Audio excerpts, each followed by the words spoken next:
ये हमारा Bihar public service commission का करंट अफेयर पर बेस लेक्चर 18 है और हम देखेंगे कि आयोग ने करंट अफेयर से रिलेटेड किस टाइप के पिछले सालों में कुछ क्वेश्चन पूछे हैं और फिर हम अपना करंट अफेयर और फिर ये देखेंगे कि किस टाइप के क्वेश्चन फ्रेम हो सकते हैं। देखो कभी कभी आयोग जो है नॉन सेंस क्वेश्चन फ्रेम कर देता है। देखो पीसीएस में ऐसा नहीं कि वो ये केवल बिहार पब्लिक सर्विस कमीशन ही करता है, दूसरे पीसीएस भी वो ऐसी छोटी छोटी चीजों पर क्वेश्चन फ्रेम कर देते हैं और बच्चों को लगता है कि हमने इतनी करंट अफेयर पढ़ी थी फिर हम क्यों नहीं लगा पाते। देखो प्रॉब्लम तुम्हारी नहीं है कि तुमने पढ़ाई कम करी है, प्रॉब्लम ये है कि आयोग इतने माइन्यूट से क्वेश्चन फ्रेम करता है ऐसी ऐसी छोटी छोटी चीजों पर कि वहां पर तो ये कोई क्वेश्चन इस टाइप के जो क्वेश्चन होते हैं वो नॉन सेंस क्वेश्चन होते हैं।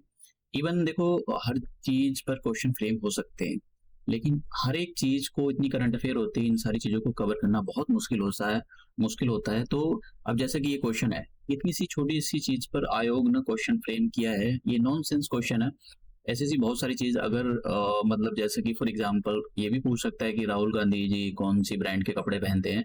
तो अब ये तो बहुत मुश्किल है, ऐसे बहुत सारे लोग हैं लेकिन वो आयोग है 150 क्वेश्चन होते हैं उनकी क्वेश्चन बैंक में, इस टाइप के क्वेश्चन फ्रेम मतलब कि वो क्वेश्चन बैंक को भरने के लिए उल्टे सीधे क्वेश्चन बनाते हैं। तो सारे क्वेश्चन रीजनेबल क्वेश्चन नहीं होते, सारे कुछ क्वेश्चन नॉनसेंस भी होते हैं उसके अंदर, चाहे वो करंट अफेयर से रिलेटेड ही क्यों ना हो। तो जैसे ये क्वेश्चन था, यहाँ पर क्वेश्चन ये है कि व्हेन देखिए यहाँ पर क्वेश्चन ये है कि when the USA evacuated it's troops from Afghanistan, तो अफगानिस्तान ने यूएसए से विड्रॉ किया था और फिर यहाँ पर ये पूछा गया who was the last American soldier to leave the Kabul, वो लास्ट अमेरिकन सोल्जर जिसने काबुल को छोड़ा था उसका नाम बताना है। तो देखो ये ऐसी जो चीज होती है नॉनसेंस क्वेश्चन होते हैं, तो इस टाइप के क्वेश्चन हो तो ऐसे पता नहीं आयोग बहुत सारे क्वेश्चन फ्रेम कर सकता है। तो ऐसे को स्किप करने में फायदा है क्योंकि छोटी छोटी चीजें होती हैं, हम आप नहीं कर सकते हो इन सारी छोटी छोटी चीजों को, क्योंकि ऐसा नहीं कि करंट अफेयर ही आती, बहुत सारी और भी चीजें होती है।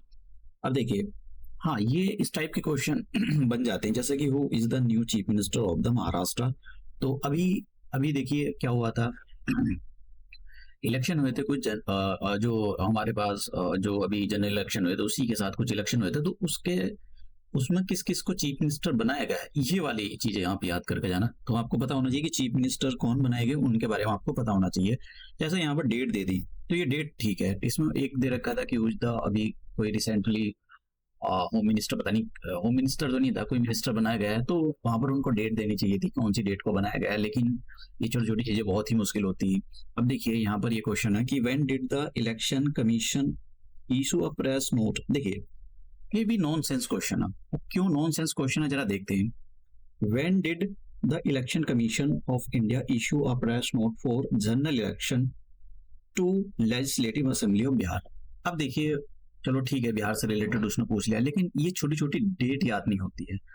ठीक है आप हाँ कौन सी डेट को इशू किया है ये बहुत मुश्किल डेट होती है। अब यहाँ पर सबको लगता है कि ये आसान आसान नहीं होता है, तो ऐसी मतलब उसको क्वेश्चन बैंक बनने के लिए उस टाइप के क्वेश्चन फ्रेम कर देता है। देखिए ये वाला क्वेश्चन बहुत अच्छा रीजनेबल क्वेश्चन है, आना भी चाहिए। तो ऐसा कुछ नहीं है कि अगर ये आयोग ने ये क्वेश्चन दिया इसमें कोई हैरानियत की बात है, नहीं कि क्वेश्चन ठीक है लेकिन ये क्वेश्चन नॉनसेंस है। इस टाइप के क्वेश्चन उसको आयोग को ऐसा दिखाने के लिए तो कि देखो साहब हम बिहार पब्लिक सर्विस कमीशन का क्वेश्चन फ्रेम कर रहे हैं तो बिहार से भी हम रिलेटेड न्यूज जो है करंट अफेयर में पूछते हैं, तो ऐसा दिखाने के लिए उसने डेट पूछ ली, फैक्चुअल डेट, समझ गया कि भाई कौन सी डेट को जो है उसका। तो ये सारी चीजें नॉनसेंस होती है इन पर, लेकिन कुछ कह नहीं सकते। अब देखिए यहाँ पर इस टाइप के क्वेश्चन इंपॉर्टेंट होते हैं, बिहार से कोई भी चीज करंट अफेयर से रिलेट करके आपको देखनी चाहिए।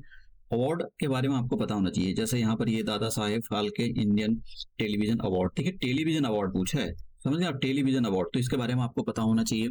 मतलब कि जितने भी मैं इसलिए दिखा रहा हूँ आपको क्योंकि इन करंट अफेयर से जो भी मतलब इन करंट अफेयर से रिलेटेड जो भी आपके सामने चीज आ रही है आप उसको अच्छे से पढ़ कर जाओ। यहाँ पर ये पूछा है बुकर प्राइज 2022 का किसको मिला है, इसके बारे में पता होना चाहिए। और यहाँ पर देखिए ये पूछा who has been selected the Nobel peace prize 2020। देखिए क्वेश्चन आप देखे जरा, तो ये मतलब पुराना क्वेश्चन पेपर से मैंने लिया है, तो आप क्वेश्चन लगाने की जरूरत नहीं, बस आप देखो कि अगर इस टाइप की कोई करंट अफेयर आपके आगे आ रही है तो आप उसको स्किप ना करो। आप देखिए यहाँ से ये पूछा गया था कि बस शांति स्वरूप, ये तो खैर बनता है, ये तो काफी इंपॉर्टेंट ये है प्राइज है तो इसके बारे में तो बनता भी है। तो नोबेल प्राइज ये, अब चलो हम ये देखते हैं अपने क्वेश्चन, ये जो है करंट अफेयर देखते हैं। देखो हमारे देश के अंदर तो सच बताऊं तो पॉलिटिक्स के अंदर मतलब जो गोबर कर रखा है इन लोगों ने, रेपिस्ट जा रहे हैं, चोर जा रहे हैं, टकैत जा रहे हैं, और अब तो हद होगी कि अब तो टेररिस्ट भी हमारे देश के अंदर, हमारे देश के जो मतलब हमारे देश, टेररिस्ट किसी देश का नहीं होता है, जो टेररिस्ट है वो भी हमारी इंडियन पार्लियामेंट में जा रहे हैं। अब देखो ये बहुत बड़ी मतलब प्रॉब्लम है, ये एक प्रॉब्लम नहीं, बहुत बड़ी प्रॉब्लम है। चाहे हमारे लॉ मेकिंग बॉडी है, इन सारी चीज़ों को, क्योंकि ये क्या है, सेपरेटिस्ट। ये मतलब इस बात से ये पता लगता है, अगर ये लोग जीत कर जा रहे हैं तो इस बात से ये पता लगता है कहीं ना कहीं इनकी बात सच है, इनकी बात में दम है, लोग इनको सपोर्ट करते हैं। जैसे ये जो है, ये खालिस्तानी है, सेपरेटिस्ट है, और ये टेररिस्ट फंडिंग में पाए गए थे। तो देखो, टेररिस्ट फंडिंग में पाए गए ये, और ये सेपरेटिस्ट। अभी बहुत ज्यादा बवाल हुआ था पंजाब के अंदर। अब क्यों नहीं हो रहा है इन पर, मतलब क्या इनको फांसी या एग्जीक्यूट नहीं किया जाना चाहिए? हमारी सुप्रीम कोर्ट से लेकर या फिर लॉ मेकिंग बॉडी हो या एग्जीक्यूटिव एजेंसी, कोई कुछ नहीं कर रहा है। क्यों? क्योंकि लॉ के अंदर इनको जस्टिफाई कर रखा है, जबकि ये गलत है। आप पंजाब देखिए, इंडिया के पॉइंट ऑफ व्यू से देखो, इनके पॉइंट ऑफ व्यू से ठीक है, ये तो चाहते हैं कि खालिस्तान बन जाए। इनके पॉइंट ऑफ व्यू से ठीक है ये कि जो है टेरर फंडिंग पाए गए थे। लेकिन जरा इंडिया के पॉइंट ऑफ व्यू से देखो, इंडिया का एक बहुत बड़ा टुकड़ा जमीन, मतलब जमीन का टुकड़ा नहीं, अलग हो जाएगा, देश बन जाएगा, तो उससे ये लोग एंटी इंडियन जो है एक्टिविटी में इन्वॉल्व रहेंगे। तो इसीलिए इनको इस टाइप की जो ये पॉलिटिक्स, मतलब जो टेररिस्ट होते हैं या सेपरेटिस्ट होते हैं, हमारी पॉलिटिक्स में नहीं आने चाहिए। लेकिन सरकार कुछ नहीं कर सकती, सरकार बस सरकार हो या सुप्रीम कोर्ट हो, हाथ पे हाथ धरे हुए बैठी हुई है, कुछ नहीं कर सकते, क्योंकि बहुत बड़ा एक जो सेक्शन है वो इनको सपोर्ट करता है। तो कहीं ना कहीं सरकारों को या सुप्रीम कोर्ट को इन सारी चीज़ों पर मतलब देखने की जरूरत है कि भाई ये सभी जो टेररिस्ट हैं, इनको ये जो है हमारी पॉलिटिक्स में ना घुसे। पहले से ही रेपिस्ट घुसे हुए हैं, टेररिस्ट वो मतलब जो क्रिमिनल है वो घुसे हुए हैं। अब ये कमी रह गई थी इन टेररिस्ट की, सेपरेटिस्ट की, तो ये भी आ गए हैं पॉलिटिक्स में हमारे। अब देखते हैं क्वेश्चन कैसे कैसे फ्रेम हो सकता है। देखो, आपसे पहले इसके बारे में बात करते हैं, अमृतपाल के बारे में, और फिर इनके बारे में, अब्दुल राशिद के बारे में बात करेंगे।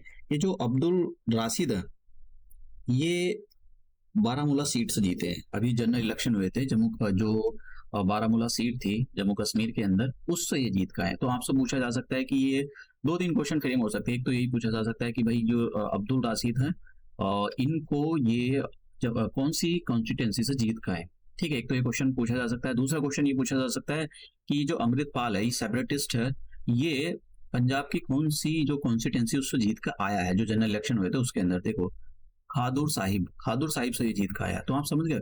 तो इस टाइप के क्वेश्चन पूछे जा सकते हैं। दूसरा क्वेश्चन ये पूछ सकता है कि अभी रिसेंटली ऐसे दो कैंडिडेट जिनने जनरल इलेक्शन जीते हैं, वो कौन कौन से स्टेट्स आते हैं, ये पंजाब से और ये जो है जम्मू कश्मीर से। दूसरा और तीसरे टाइप का क्वेश्चन, ऐसा क्वेश्चन पूछा जा सकता है, ये बताइए अब दो कौन से ऐसे और जो पर्सन है जो जिन पर, एक पर तो सेपरेटिस्ट, मतलब कि इनको तो अलग बंद कर रखा है और इनको अलग, इन पर दोनों पर मतलब टेररिस्ट फंडिंग और जो सेपरेटिस्ट का केस चल रहा है।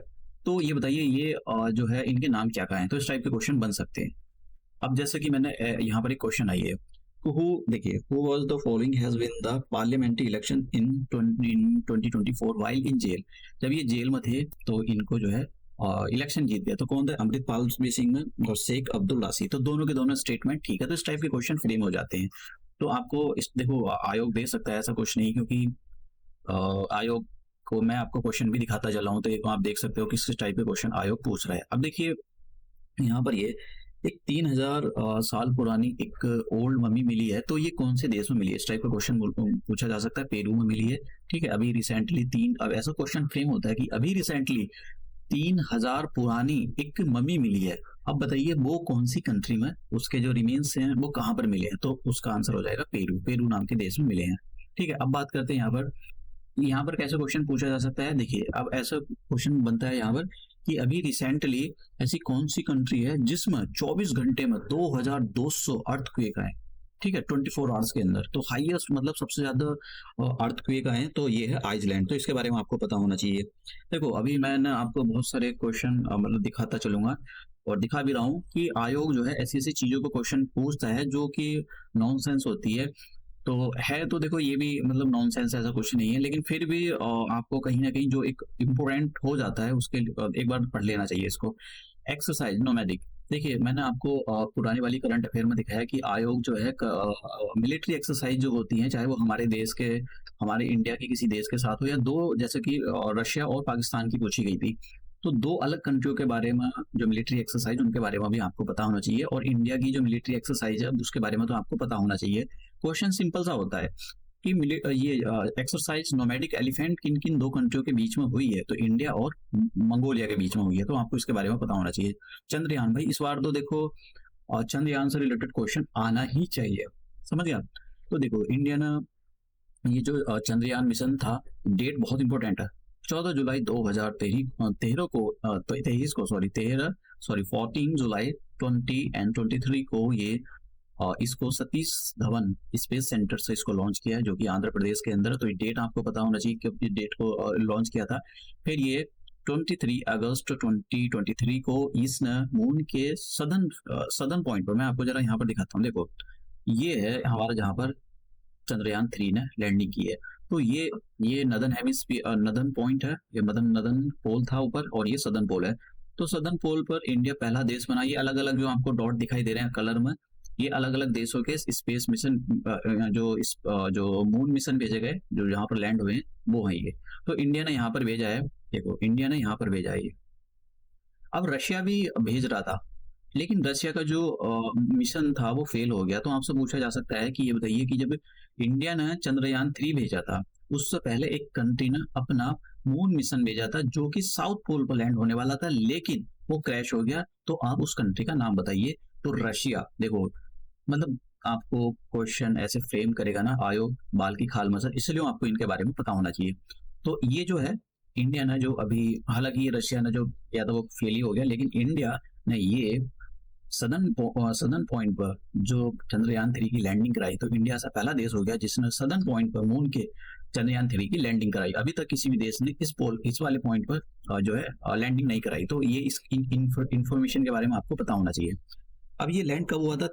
23 अगस्त, देखो ये डेट। अब जब इस अगस्त को ये लैंड हुआ, तो हमारे प्राइम मिनिस्टर नरेंद्र मोदी जी ने ये बोला था कि भाई हम इसको जो है स्पेस डे के रूप में सेलिब्रेट करें, नेशनल स्पेस डे के रूप में इसको सेलिब्रेट किया जाएगा। तो अभी क्या है, अभी 23 अगस्त आया था, ठीक है, और ये बहुत इंपॉर्टेंट है, 23 अगस्त आया। देखो पेपर है हमारा 17 नवंबर को, बिहार 17 नवंबर को। तो एक मंथ की करंट अफेयर छोड़कर, यानी 17 अक्टूबर से आता है, तो 17 अक्टूबर से पहले पहले की आपकी करंट अफेयर आपको पता होना चाहिए, एक मंथ पहले। तो ये इंपोर्टेंट करंट अफेयर है, ठीक है। तो यहाँ पर पहली बार ये जो स्पेस डे बनाया गया, नेशनल स्पेस डे बनाया गया, इसकी थीम के बारे में भी पता होना चाहिए, क्योंकि मैंने आपको पिछली वाली करंट अफेयर में दिखाया कि थीम से भी रिलेटेड क्वेश्चन पूछता है कि भाई इस जो ये डे होता है या वीक होता है उसकी थीम क्या थी। तो इस बार जो थीम मतलब पहली बार बनाया गया है, देखिए 23 अगस्त 2024 को जो नेशनल स्पेस डे सेलिब्रेट किया गया है, ये पहली बार सेलिब्रेट किया गया है। और इस बार की जो थीम थी, पहली बार की जो थीम थी, touching lives while touching the moon, India's space saga. तो इसके बारे में आपको पता होना चाहिए, ठीक है। अब देखिए, तो हमने ये पता कर लिया कि कौन इस डेट को बहुत ज्यादा इंपॉर्टेंस दी गई। अब देखिए एक और चीज जो यहाँ से आपसे पूछी जा सकती है, ये शिव शक्ति पॉइंट। तो शिव शक्ति, ये जो पॉइंट है जहां पर चंद्रयान 3 ने लैंडिंग की है, इसको शिव शक्ति पॉइंट दिया, शिव शक्ति नाम पॉइंट दिया गया। तो आपको इसके बारे में पता होना चाहिए कि ये जो है शिव शक्ति पॉइंट है, मैं लिख नहीं रहा हूँ यहाँ पर, उसमें दिखा देता हूँ, बस समझ जाओ। ये जो पॉइंट है ये शिव शक्ति पॉइंट है। तो आपसे पूछा जा सकता है शिव शक्ति पॉइंट क्या, बताइए किसी मंदिर का शिव शक्ति ये जो है क्या है ये, या क्या किस उस पॉइंट का क्या नाम दिया गया जिस पर चंद्रयान 3 की लैंडिंग हुई थी। तो आपसे इस टाइप के क्वेश्चन पूछे जा सकते हैं। देखो बहुत इंपॉर्टेंट है ये 2 स्लाइड जो है ना, मतलब इस बार यहाँ से इन 2 स्लाइड से कुछ ना कुछ क्वेश्चन आना चाहिए, बहुत इंपॉर्टेंट स्लाइड है। तो ये जो मिशन था लैंडर से बना हुआ था, और लूनर जो रोवर था उससे, तो रोवर का नाम था प्रज्ञान था, और जो लैंडर था लैंडर का नाम विक्रम था। तो इसके बारे में आपको पता होना चाहिए भाई लैंडर का क्या नाम था और ये क्या नाम था। हाँ, एक और बात जो मैं ये बता रहा था कि इंडिया, देखिए इंडिया ने जो सॉफ्ट लैंडिंग कराई है मून के सदर्न, अब जो मून है ये जो है मून के सदर्न पॉइंट पर, तो इंडिया ऐसा पहला देश बना, अभी तक किसी ने सॉफ्ट लैंडिंग नहीं कराई। और इंडिया इसके बाद चौथे नंबर का देश बन गया है, किसके बाद, यूएसए और रशिया और चाइना के बाद, जिसने की मून पर लैंडिंग कराई है। तो ये आपको पता होना चाहिए, इस टाइप के क्वेश्चन फ्रेम कर सकता है आयोग। अब बात करते हैं हमारे उसके, हाँ देखो मैंने यहाँ पर ये इन्फॉर्मेशन दे रखी है, तो आपको पता होना चाहिए, क्वेश्चन पूछ सकता है यहाँ से। मिलिट्री एक्सरसाइज के बारे में पता होना चाहिए। तो मैंने यहाँ पर इंडिया और यूएसए के बीच में जितनी भी मिलिट्री एक्सरसाइज होने वाली है उसके बारे में यहाँ पर सारी दे दी है। तो इनके बारे में आप जरूर करके जाना, क्योंकि ये मिलिट्री एक्सरसाइज बहुत ज्यादा इंपॉर्टेंट है। इंडिया और यूएसए के बीच में एक युद्धाभ्यास होता है, और कॉप्स इंडिया, ये भी इंडिया और यूएसए के बीच में होता है। देखिए वंश प्रहार, विजय प्रहार है ये विजय प्रहार है शायद, विजय प्रहार, वंश प्रहार नहीं, वंश प्रहार, ये विजय प्रहार लगा। तो ये जो एक्सरसाइज है ये इंडिया और यूएसए के बीच में होती है, और शत्रुजीत मिलिट्री एक्सरसाइज इंडिया और यूएसए के बीच में होती है। देखो इन यूएस सेल्वेक्स, तो ये तो खैर पता लग जाएगा, इसमें इन आ रहा है, इंडिया आ रहा है और यूएस आ रहा है, तो इसके बारे में तो पता हो जाएगा। लेकिन इन दो एक्सरसाइज, जो दो तीन एक्सरसाइज है, इनके बारे में आपको पता होना चाहिए, बहुत इंपॉर्टेंट एक्सरसाइज है। एक इंडिया और जापान के बीच में भी एक मिलिट्री एक्सरसाइज होती है, जिम मैक्स। देखो J4 जापान, I4 इंडिया, और M4 मिलिट्री, और E4 एक्सरसाइज। तो इस टाइप से आप कहीं ना कहीं मतलब चीजों को इजी कर सकते हो। रटने से अच्छा है कि आप चीजों को थोड़ा इजी कर लो। तो ये जो आपसे पूछा सकते हैं भाई, जिमैक्स एक्सरसाइज किस किस के बीच में होती है, इंडिया और जापान के बीच में। अब बात करते हैं अरुंधति रॉय। देखो आपको मैंने अवार्ड्स के बारे में बताया है, पीछे दिखा है क्वेश्चन कि अवार्ड्स मिस मत करना, अवार्ड्स क्वेश्चन आते ही आते हैं। अभी देखिए आपको दोनों अवार्ड्स करने पड़ेंगे याद, ये क्यों, क्योंकि देखो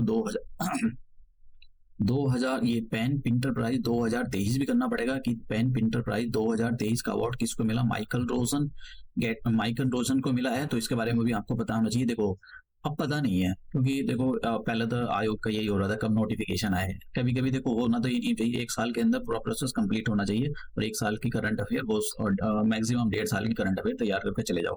लेकिन प्रॉब्लम क्या होता है इस टाइप के क्वेश्चनों में, देखो कौन सी डेट करें यार, क्या 2024 वाली या 2023 वाली, क्योंकि एग्जाम बहुत डिले हो गया है। अभी 17 नवंबर को एग्जाम होगा नहीं होगा पता भी नहीं है, ये अभी पूरा कंफर्म भी नहीं है, क्योंकि बहुत मुश्किल होता है पीसीएस के एग्जाम, इन्होंने बिल्कुल गोबर कर रखा हुआ। तो दोनों डेट आपको याद करनी पड़ेगी। आपसे पूछा जाता है पेन पिंटर प्राइज 2023 किसको मिला है, तो आपको पता आंसर पता होना चाहिए, माइकल रोजन को। फिर आपसे पूछा जा सकता है कि ये बताइए कि पेन पिंटर प्राइज 2024 किसको मिला है, अरुंधति रॉय को। तो ये आपको पता होना चाहिए भाई, बहुत इंपॉर्टेंट क्वेश्चन है ये। अब बात करते हैं, देखिए क्वेश्चन पूछे जाते हैं, मैंने यहाँ पर बताया भी कि 2022 का ये मतलब सारी के सारी जितने मैंने यहाँ से क्वेश्चन जो स्क्रीनशॉट लिए हैं वो पिछले सालों में पूछे गए क्वेश्चन है। क्वेश्चन सॉल्व करना जरूरी नहीं है, कभी आप क्वेश्चन सॉल्व करो, क्वेश्चन को समझो कि क्वेश्चन कहाँ से आ रहे हैं आपके एग्जाम में, किस टॉपिक से क्वेश्चन आ रहा है, प्राइस कभी मिस नहीं होने चाहिए। देखिए अब बात करते हैं कि प्राइम मिनिस्टर नरेंद्र मोदी जी 2030 में फ्रांस गए हुए थे ऑफिशियल विजिट पर। तो वहां पर जो फ्रांस के president Emmanuel Macron, Emmanuel Macron है, और इन्होंने इंडिया के जो प्राइम मिनिस्टर है इनको जो फ्रांस का हाईएस्ट सिविलियन अवार्ड है वो दिया है। तो उसका आपसे पूछा जा सकता है कि 2023 में कौन सी कंट्री ने जो है, ऐसा पूछा जा सकता है फ्रांस ने 2023 में अपना जो हाईएस्ट सिविलियन अवार्ड है, ठीक है, इसका नाम grand cross of legion of honour, ये किस पर्सन को या किस प्राइम मिनिस्टर को अवार्ड किया है, किस प्राइम मिनिस्टर को या किसी पर्सन को दिया गया है। तो इसमें प्राइम मिनिस्टर नरेंद्र मोदी जी का भी नाम होगा, तो आंसर हो जाएगा प्राइम मिनिस्टर नरेंद्र मोदी जी। अब बात करते हैं पीएम मोदी, थोड़े से अवार्ड देख लेते हैं। देखिए अभी 2 दिन की विजिट पर गए थे, 2000 जुलाई में गए थे प्राइम मिनिस्टर नरेंद्र मोदी जी 2024 में रशिया की ऑफिशियल विजिट पे थे 2 दिन की। तो वहां पर इनको जो रशिया का जो हाईएस्ट सिविलियन अवार्ड है, ठीक है, हाईएस्ट सिविलियन अवार्ड अभी हम देखेंगे इसका नाम। देखो इनके नाम थोड़े से पढ़ लेना एक बार।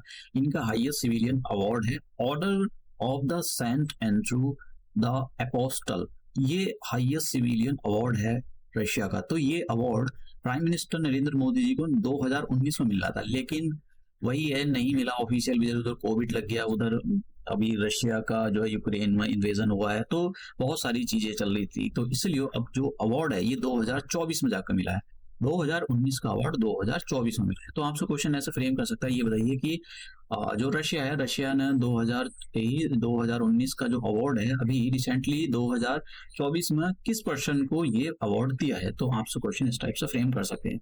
या फिर ऐसा भी हो सकता है कि देखो वो एनालिटिकल क्वेश्चन ऐसे होते हैं कि प्राइम मिनिस्टर नरेंद्र मोदी जी जो है रशिया की 2 दिन की विजिट पर गए थे।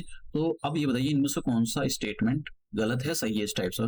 क्या नरेंद्र मोदी जी को प्राइम मिनिस्टर ऑफ इंडिया है उनको रशिया का जो हाईएस्ट सिविलियन अवार्ड से नवाजा गया है, उनको ये अवार्ड दिया गया है, क्या ये स्टेटमेंट ठीक है या गलत है। तो ये स्टेटमेंट बिल्कुल ठीक है। तो इस टाइप से भी क्वेश्चन फ्रेम हो जाते हैं। देखो ऐसा नहीं, कुछ मतलब प्रॉब्लम क्या होती है, प्रॉब्लम ये होती है कि कुछ जो स्टूडेंट्स होते हैं ना वो अपना दिमाग नहीं लगाते हैं, वो बस टेस्ट सीरीज पर निर्भर होते हैं, या फिर जो उनको परोस को दे दिया गया है। देखो क्वेश्चन जो होते हैं ना, थोड़ा सा जब तक आप एनालाइज नहीं कर पाओगे, एनालिटिकल स्किल आपकी अच्छी नहीं होगी, आप मेंस में, आप गारंटी से कह रहा हूँ मैं, मेंस में आप फेल हो। मतलब प्री आपने कर भी लिया रट्टा-बट्टा मार के, तो मेंस नहीं लिख सकते हो आप, क्योंकि उसके अंदर क्या है, आपको क्वेश्चन फ्रेम करने पड़ते हैं। कभी-कभी क्वेश्चन पढ़ा भी नहीं होगा, लेकिन क्वेश्चन तभी आपको बनाना है, लिख कर लिखना है। तो वो तभी लिख पाओगे जब के अंदर स्किल हो, लिखने की स्किल हो। और ये स्किल लिखने की तभी आती है जब आप सोचते हो किसी चीज़ के बारे में और लिखते हो, क्या-क्या एस्पेक्ट्स हैं उसके, किस नेगेटिव, पॉजिटिव पॉइंट, इन सारी चीज़ों के बारे में सोचते हो। तो इसलिए जब भी आप प्री के क्वेश्चन सॉल्व कर रहे हो, तो थोड़ा दिमाग लगाया करो इधर-उधर कि भाई ऐसे भी क्वेश्चन फ्रेम हो सकता है, ये ऐसा क्वेश्चन स्टेटमेंट। और ये तभी होता है जब आप पिछले साल के क्वेश्चन को सॉल्व करते हो। क्वेश्चन जैसे करंट अफेयर से रिलेटेड क्वेश्चन सॉल्व करने की जरूरत नहीं, उनके स्टेटमेंट पढ़ो और फिर अपना दिमाग लगाओ कि भाई देखो किस टाइप से क्वेश्चन फ्रेम किया है। तो ये हमारा जो आज का करंट अफेयर था, इसको हम यहीं पर समाप्त करते हैं और मिलते हैं नेक्स्ट करंट अफेयर में।